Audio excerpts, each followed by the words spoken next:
Masood Rashid is heading out to sea to fish the waters along the Kenyan coast. With one hand, he steers a piece of antiquated 20th century machinery. The other hand is grasping 21st century technology, a cell phone. He never leaves port without it, and when you hear his story, you'll understand why. Hello, Vipi. Lot of water came in, boat go down. The boat he was in sank once, 50 miles from land. But before it did, he managed to use his cell phone to make a distress call. So the cell phone saved your life? Saved my life, yeah. Not one time, maybe 3 times now. Easy to see why he just can't seem to put it down. But it's more than just a lifeline to shore. It's great for his business, selling the fish he's caught. Before Masood had a cell phone, he used to have to go to each individual dealer to find the best price for his fish. Now all he does is he uses the cell phone. He calls around, he does it quickly, he ends up getting a much better price than he did before. He estimates he makes 10 times more than the days before the cell phone. He's doing so well now, he's got 4 boats, 24 people working for him. Okay, sawa. Wewe ulizia hizo bloki kama zitapatikana. Sawa, sawa. Okay, sawa. So who was that just called you? My friend. And what did you tell him? He say he need fish 5 kilos. He give you a good price? Good price. So you just made some more money? Yeah. With your cell phone? Yeah.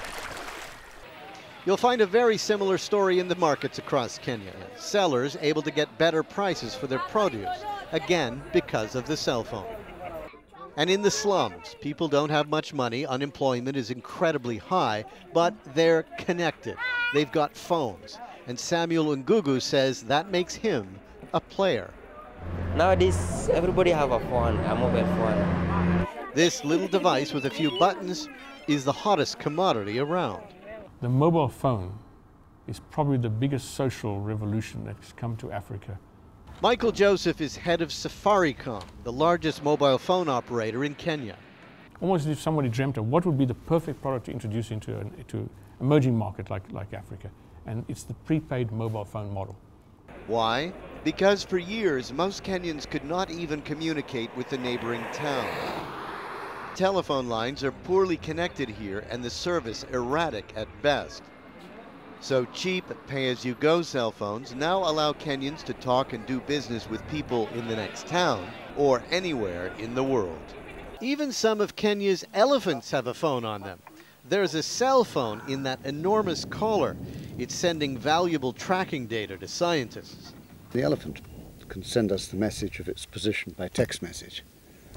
In Kenya, many people work in the cities but have family back in the rural areas. Keeping in touch is important, so is sending money. Once again, enter the cell phone.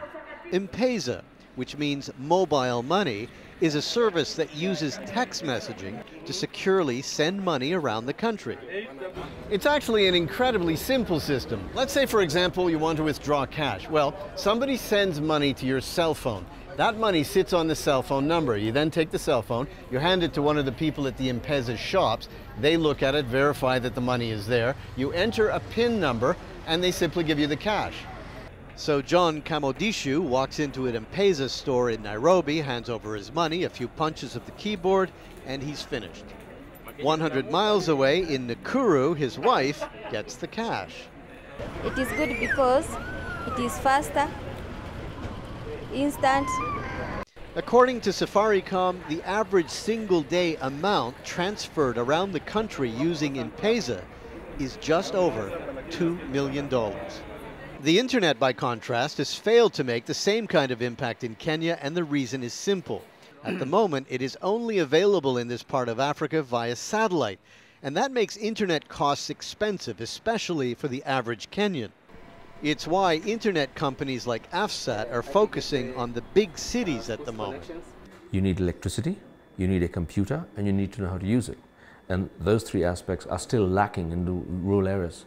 In Nairobi, cyber cafes are the best way to get access to high-speed connections. Otherwise, for most Kenyans, it is still too expensive to have at home.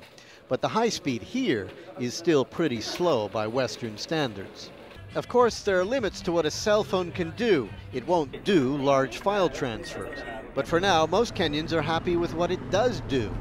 and just asked them if they could live without it for a day. For a day, I'd feel paralyzed. I'm so used to it.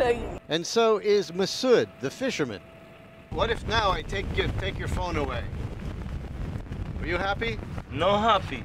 The mobile phone may be a late arrival in this country, but it is now a big part of their life in the 21st century. I'm Martin Seemungal reporting for World Focus in Kenya.